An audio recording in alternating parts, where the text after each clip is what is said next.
Vai piekrītat, ka viena no mūsdienu problēmām ir tā, ka mēs neizskaidrojamies ar, bet izvairamies un mūkam no ciešanām?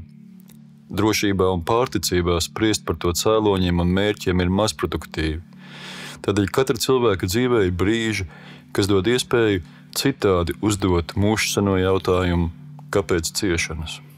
Šobrīd, kad veselu tautu ciešanu stāstus dzirdam ne tikai no vēstures grāmatām, tālām Āfrikas vai Āzijas valstīm, bet tepat Eiropā, mums visiem ir dot iespēju citādi jautāt, kā tas ir iespējams, kā attiekties pret citu šausmām un kā ciešanās pastāvēt pašiem.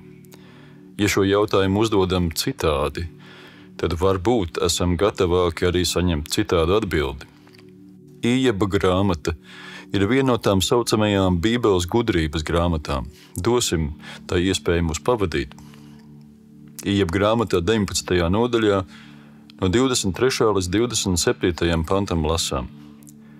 Kaut tiktu pierakstīti mani vārdi, kaut tiktu tie grāmatā ierakstīti, ar dzelzs cirtni un svinu kaut tiktu uz mūžiem iekalti klintī. Es zinu, mans glābējs dzīvs, un galā nostāsies pāri pīšļiem, kad man nebūs vairs ādas šīs, tomēr miesā es skatīšu Dievu. Es viņu skatīšu pats, manas acis redzēs ne citas, nieres man tirpsta. Ījebu var saukt par vīriešu etalonu.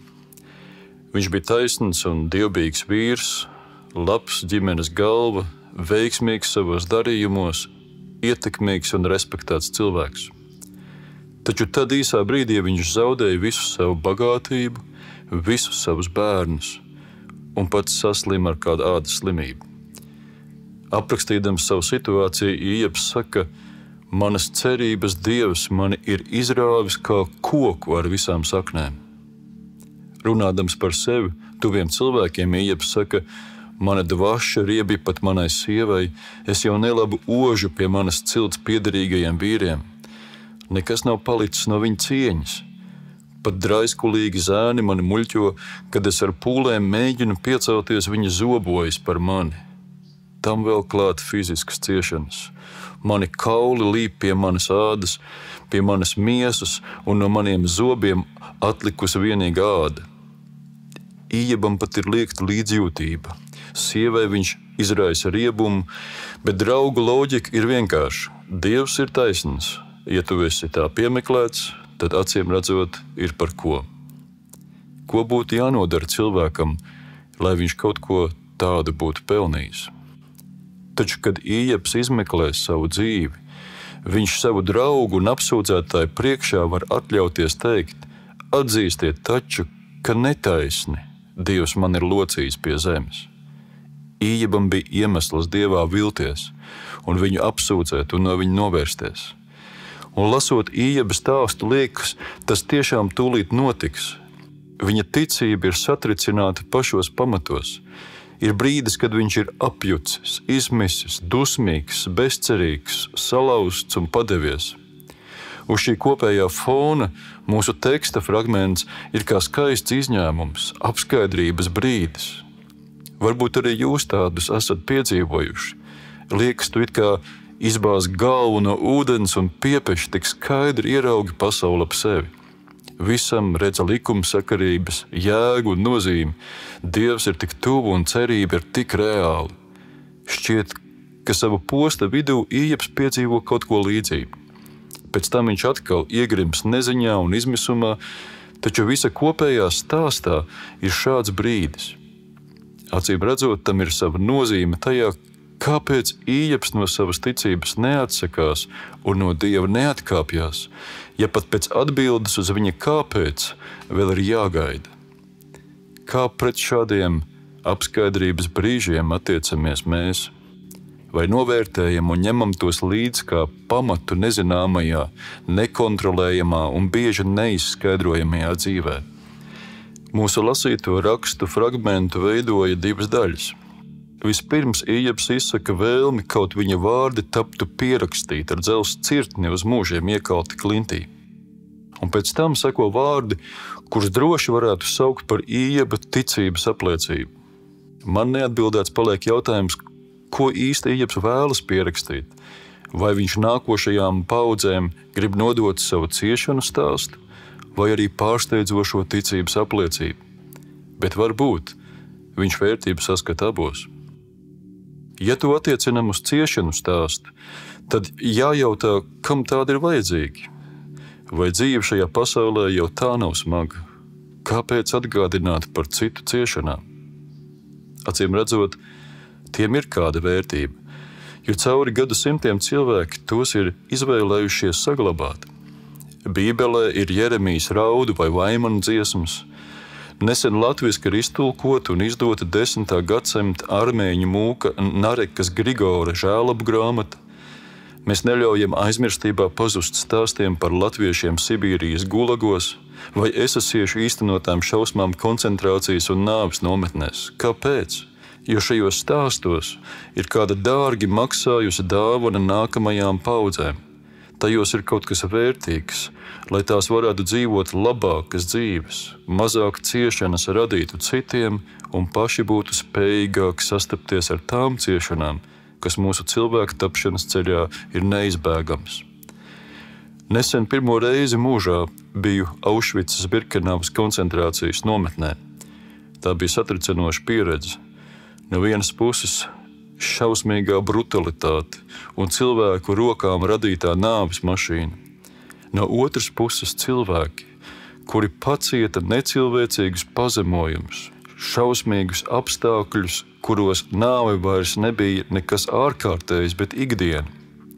Simons Vīzentāls par to raksta: ikvienam no mums jau bija savs miršanas apliecība, kurā trūka tikai datums. Cerībai izdzīvot šādos apstākļos gandrīz nebija nekāda pamata. Tomēr lielākā daļa no šiem cilvēkiem cerēja un bija gatava paciest visu šo absurdo neprātu kaut visniecīgākās, kaut vismikroskopiskākās cerības dēļ, ka varbūt kaut kad un kaut kā tas beigsies un būs iespējams dzīvot. Sev pārsteidzošā kārtā pēc Aušvicas-Birkenavas apmeklējuma pārdzīvojuma es jutos tīrāks, dziļāks, varētu pat teikt dzīvāks.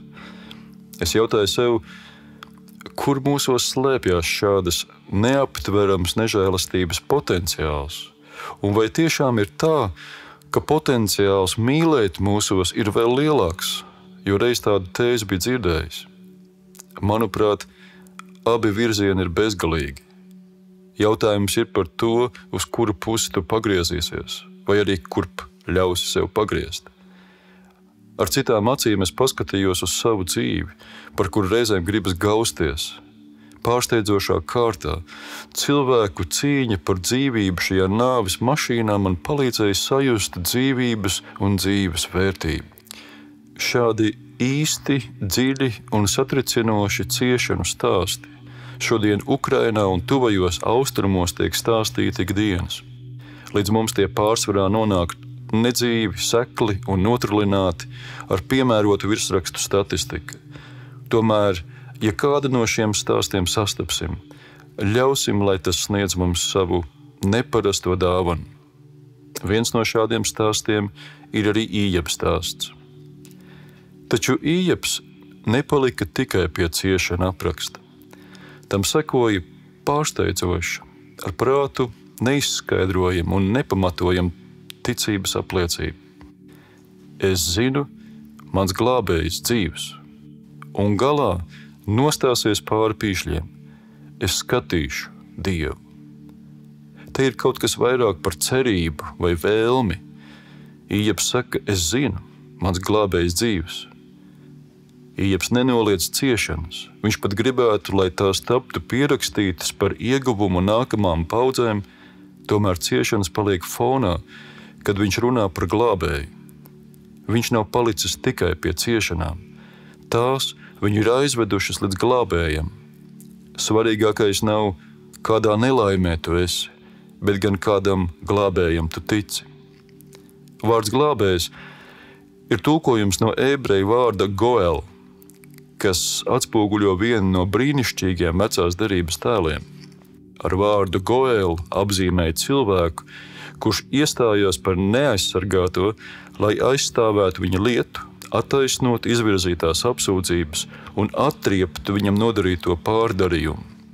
Īpaši ir tas, ka vairākās vecās derības vietās, un arī šajā, vārds Goel ir attiecināts uz Dievu. Ījebs zina, ka viņam ir tāds glābējs. Šis stāsta beigās Dievs Ījebu svētīs divkārt, bet jau šeit, pašā ciešanu vidū, Ījebs ticībā zina, ka arī viņam šādos apstākļos ir jāmirst, viņam ir glābējs, un tāpēc viņš skatīs Dievu, un ne kā pretinieku, bet kā tādu, pēc kura viņa sirds ir tik ļoti noilgojusies. Diemžēl Ījebam nav dots daudz laika šo ticību ceļošo apceru turpināt. Par sevi atgādina draugi, kur savā ziņā saka, neceri uz glābēju, skaties uz saviem grēkiem, tiem noteikti jābūt lieliem.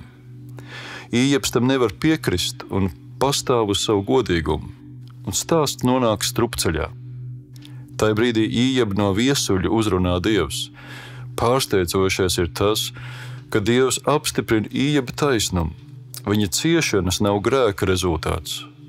Taču tas, kāpēc jautājumu padara vēl aktuālāku. Tomēr Dievs uz Ījeba jautājumu neatbild. Viņš nesniedz nekādu paskaidrojumu. Tas var likties biedējoši. Tomēr kaut ko Dievs dara. Grāmatas pēdējās nodaļās Dievs Ījebam sevi atklāja kā tādu, kas abrīnojami valda pār šo universu apmēros un veidā, kas mums ir neaptverami. Izlasiet šīs skaistās nodaļas. Vienlaicīgi Dievs rāda, ka arī pats Ījebs ar savām dzīves laimīgām un izmisuma pilnajām dienām ir iekļauts šajā abrīnojamā Dieva apredzībā. Dievs viņam it kā saka, es, kas esmu radījis un uzturu visu redzamo un neredzamo, esmu ar tevi. Pat tad, kad tu ej cauri savas dzīves tumšākajām ielejām, pat tad, kad tu daudz nezini un nesaproti, es esmu ar tevi un dodu tev spēku pastāvēt. Kā to precīzi noformulē rabīns Icchāks Breitovičs, Ījebs meklē atbildi, bet viņš atrod Dievu. Dievu, kurš nedod atbildi, bet atbrīvo no jautājumu. Kāda sieviete man stāstīja, kā viņa piedzīvojusi padziļinājumu izpratnē par Dieva tēva mīlestību. Viņa sacīja, es vienmēr esmu dzīvojusi ar domu, ka man jābūt tur, kur Dievs vēlas, lai es esmu. Bet tad uzzināju, ka Dievs vēlas būt ar mani, tur, kur esmu es. Manuprāt, patiesība ir abās teikuma daļās, bet ir tik svarīgi, ka esam pārliecināti arī par otro daļu, jo iespējams kādiem no mums šī patiesība arī izklausās pārsteidzoši labi. Dievs vēlas būt un ir ar mani tur, kur esmu es. Vienalga, vai tā būtu manas dzīves gaviļu vai izmisuma sezona. Es domāju, kā tas var būt, ka pēc visa, ko Dievs ir darījis, iemiesodamies Kristū, dzīvojot, kalpojot, mācot un sevi upurējot mūsu labā, kāpēc aizvien šī patiesība mūs pārsteidz. Bet, lai tā būtu, ļausim tai sev pārsteigt. Kad par to pārliecinājās Ījebs, viņam ar to pietika, lai uzticētos un ļautos savam glābējam. Kad mūsu glābējs labprāt gāja krusta ceļu līdz galam, viņš atklāja, ka ciešanām ir nozīme un jēga. Viņš atklāja Dievu, kurš pazīst ciešanas un spēj būt klātesošs tiem, kas cieš. Taču arī tas nav viss. Pie krusta īstenotā glābšana dara iespējamu mūsu izlīgšanu ar Dievu par visām ciešanām, kuras esam radījuši sev un citiem. Izlīgšana, kas dāvina sirds mieru, lai arī tad, kad Ījeba draugiem līdzīgas balsis mūs apsūdz, mēs kopā ar Ījebu varētu sacīt, es zinu, ka mans glābējs ir dzīvs. Vēl vairāk, galā es viņu skatīšu, tā, ka sirds tirpst aiz bijības, prieka, cieņas un pateicības. Lūksim. Dievs, šajā pasaulē, kuru tu esi brīnišķu radījis, mēs esam radījuši tik daudz ciešanas. Palīdzi mums, lai tās nav veltīgas, lai atklājam un saņemam tajās paslēpto dāvanu. Kungs Kristu, paldies par tavām ciešanām, par dzīvību un cerību, ko tās sniedz.